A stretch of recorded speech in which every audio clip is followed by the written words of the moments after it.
এই পৃথিবীতে সব সম্পর্কের ঊর্ধ্বে যদি কিছু থাকে তা হলো মায়ের নিঃস্বার্থ ভালোবাসা। জন্মের পর থেকে এখন পর্যন্ত প্রায় ৩০ বছরেরও বেশি সময় ধরে এইভাবেই খাইয়ে দিচ্ছেন মা নুরুফা বেগম তার প্রতিবন্ধী ছেলেকে, যে নিজে খেতে পারে না, কথা বলতেও পারে না, এমনকি চলাফেরাও করতে পারে না। বছরের পর বছর শুধু বসে থাকা। তবুও কোনোদিন এক ফোঁটা অভিযোগ করেননি এই মা, বরং প্রতিদিন প্রতি মুহূর্তে ভালোবাসা দিয়ে ছেলেকে আগলে রেখেছেন। স্বামী অনেক আগেই দ্বিতীয় সংসারে স্ত্রী সন্তান নিয়ে একই বাড়িতে বসবাস করলেও কোনোদিন মা ও ছেলের খবর পর্যন্ত নেননি। এই মা চোখে দেখিয়ে দিলেন ভালোবাসা মানে নিঃস্বার্থ আত্মত্যাগ। মানে এটা কি তাহলে কোনো ধরনের অনুদান সরকারের পক্ষ থেকে, চেয়ারম্যান, মেম্বার, এরকম কোনো স্থানীয় কোনো প্রশাসন না, মানে কোনো অনুদান দেয়নি আর কি? নাই, দেয়নি। দশটা চালা কাঠখান হয়ে যাও, প্রতিবন্ধী কাঠখান এখান ছাড়া কোনো নেই। আচ্ছা আচ্ছা, কিছু নেই, কিছু নেই। পড়া খাটা দিন না, হাসপাতালে গেলে কথা দিয়ে কোনো নাই, দেয়নি খালি ওইটাই আর কি। আচ্ছা আচ্ছা, ওই যে ই পাই না দাও মোল্লা বারাকের উবলাই। আচ্ছা, তাহলে এই যে হালিমের বয়স এখন প্রায় ৩০-৩৫ বছরের মতো আর কি। এই দীর্ঘ জীবন হালিমের, এই যে নির্মম জীবন যাপন, এই যে খুব কষ্টের, হালিম নিজে কিছু করতে পারে না, নিজেই তাকে ধরে এক জায়গা থেকে আরেক জায়গায় নিয়ে যান, নিজে উঠবস করা, নিজে খাওয়ান। তাহলে তেমন কোনো অনুদান আসে না আর কি? আপনার স্বামীর পক্ষ থেকেও তেমন কোনো টাকা পয়সা বা দেখাশোনা করা তিনিও করেন না? বাবা হিসেবে তার যে দায়িত্ব উনিও সেভাবে করছেন আর কি। আচ্ছা, প্রিয় দর্শক, আজকে আমি এসেছি জোগা গ্রামের হালিমের বাসায়। আমার সামনে যাকে দেখতে পাচ্ছেন, হালিম, তার বয়স মিনিমাম ৩০ থেকে ৩৫ বছর। তো জন্মের পর থেকে এখন পর্যন্ত হালিম এই নিদারুণ কষ্টের জীবন যাপন করছে। তার মা তার সমস্ত ধরনের ভরণ পোষণ, দায় দায়িত্ব তিনি মা হিসাবে একজন মা, তিনি তার সন্তান যেমনই হোক না কেন, তিনি কখনো তার সন্তানকে ফেলে দিতে পারেন না।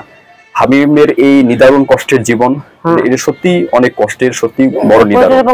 হালিমের বাবা থাকা সত্ত্বেও সে হয়তো সেভাবে বাবার আদর পাচ্ছে না, তার বাবা সে ধরনের সে ভালোবাসা পায় না, তেমন সেবা পায় না, অর্থের কোনো সাহায্য পায় না। এই হালিম, কিন্তু এই হালিমের যে পরিবার, তার মায়ের যে এই কষ্টের একটি সংসার গঠন করা এবং নিজে যে যতটুকু ইনকাম করে, তার ইনকামের তেমন কোনো সামর্থ্য নেই, বরং তিনি নিজেই যা পাচ্ছেন, যেভাবে পাচ্ছেন, মানুষের কোনো অনুদান, সাহায্য সহযোগিতা নিয়েই নিজের একটি সংসার, নিজের একটা পেট, আবার হালিমের দেখাশোনা করা। একদিন দুদিন নয়, জীবনের ৩০টি বছরের বেশি সময় হালিমের এই দেখাশোনা, এই যত্ন করে যাচ্ছেন একজন মা। সন্তান যেমনই হোক, কষ্টে থাকুক, কোনো মা কখনোই তার সন্তানকে ফেলে দিতে পারে না। তার বাস্তব প্রমাণ হচ্ছেন এই মা। আমার সামনে যে মা আছেন, তিনি জীবনের ৩০টি বছরের বেশি সময় ধরে খুব ভাঙাচোরা একটি বাসা, দেখা খুব ভাঙাচোরা একটি বাসা, এই আপনারা দেখতে পাচ্ছেন, এই টিনের চালা, এখনো কোন কষ্টের একটা জীবনযাপন তিনি করছেন। এই বাসাটিতে অবস্থান করছেন একজন মা আর তার সন্তান। তাদের আয়ের কোনো উৎস নেই। পরিবারের একজন যে দায়িত্বশীল মানুষ থাকবে, যিনি দায়িত্বগুলো পালন করবেন, তেমন কোনো মানুষ নেই। তার একমাত্র আয়ের কোনো উৎস তেমন কেউ নেই। তার আয়ের উৎস তিনি নিজেই। একজন মহিলা কি আয় করবেন? তিনি নিজেও এখন বার্ধক্য জীবনে গেছেন, তিনি নিজেও এখন অসুস্থ। তিনি মানুষের বাড়িতে বাড়িতে যান, মানুষের দাঁড়ে দাঁড়িয়ে যান। এই দাঁড়ে দাঁড়িয়ে গিয়ে যে যতটুকু পারে, গ্রামবাসী যতটুকু পারেন, তাকে সাহায্য সহযোগিতা করে।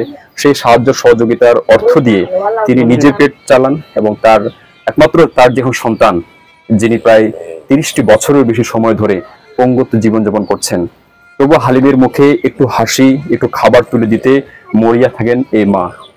সুতরাং আমরা চাইবো, আমরা যে যতটুকু পারি, যেখান থেকে পারি, আমরা এরকম একটি পরিবারের পাশে দাঁড়াবো। আমরা চাইবো একজন মা তার সন্তানকে নিয়ে সবসময় ভালো থাকুক, সুস্থ থাকুক। আমাদের এটিই কামনা। সমাজে যারা উচ্চবিত্ত, মধ্যবিত্ত মানুষ আছেন, তারা অবশ্যই চেষ্টা করলে পারেন আমরা এরকম একটি পরিবারের পাশে এসে দাঁড়াতে পারি।